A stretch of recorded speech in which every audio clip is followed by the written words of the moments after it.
Hi, my name is Jacob Treesh, and I will be presenting on the Olympic ring symbol today. I have 3 people in the audience: Wilson, Jacob, and Alec. Stand to them real quick. And I will now start my presentation. So, the introduction, what are the Olympics? The Olympics are events that have been going on for many years, not just recently, but many, many years in the past.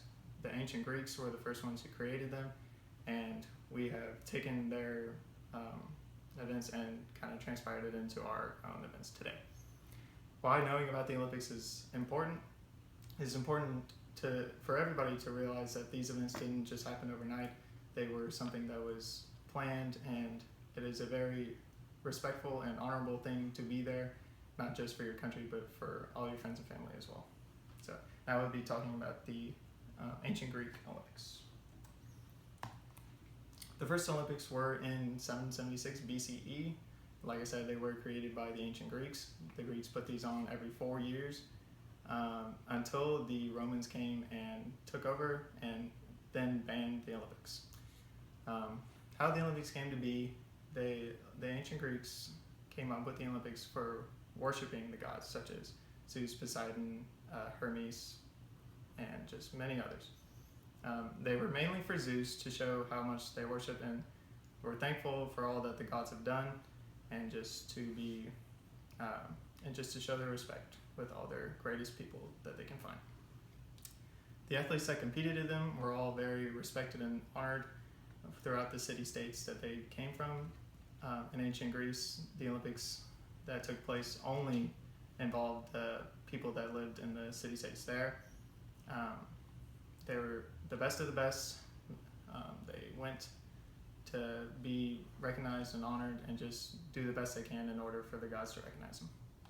So the different events they did have races like we do today, but not anything like we have.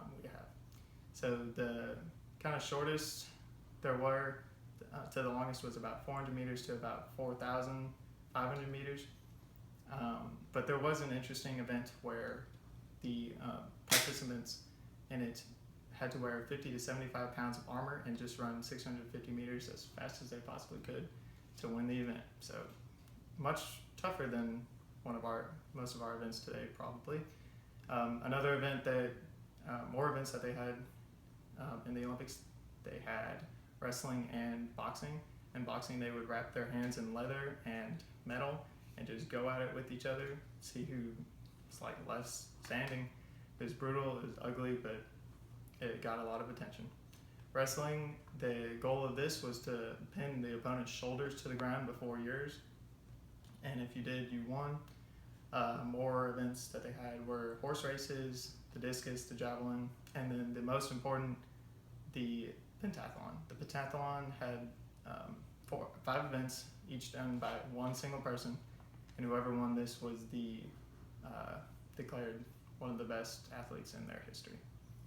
So next we have the awards that they were given.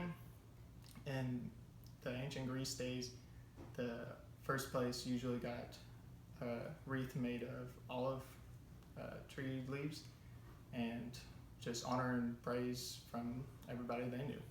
So now I'll be talking about the modern day Olympics. Modern day Olympics are different, but not completely different. So what I mean by that is they still have the opening, closing, and pictorial ceremonies. They were actually started in 1896 with 14 nations just involved, with about 200 athletes in all. But since 2008, there are 204 nations involved and over 10,000 athletes competing. Now we have the biennial system as well. And the biennial system basically means every 2 years, the summer and winter Olympics will switch off. And unlike the old Olympics, where they just had the Summer Olympics, they didn't even have the winter. So another thing that is like the old Olympics is that they had a temporary truce. So most countries coming into the Olympics know that they should not mess around with any others. They should compete fairly and just try to compete as best they can as fair as I can. Now I'll be talking about the 5 rings.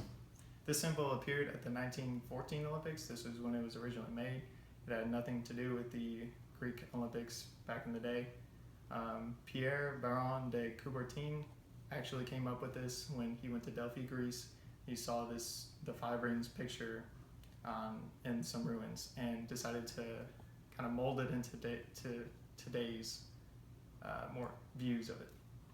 So the color of the rings, these, by popular belief, do not mean all the areas of the world they are from, but the colors of all the nations' flags put together.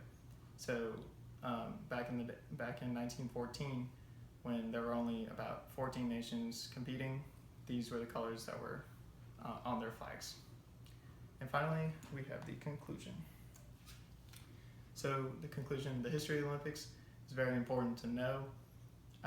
It is, to me, something everybody should know and recognize, that it was something amazing people were proud to be in. Next thing you know is why we have the 5 rings. The 5 rings are the areas in which people are from, so North America, Europe, Asia, Australia, and Africa. And finally, I hope you have a greater appreciation for the Olympics today and how they came to be. Thank you for watching. And the audience is still there to show you that.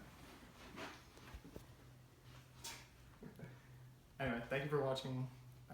This was the speech.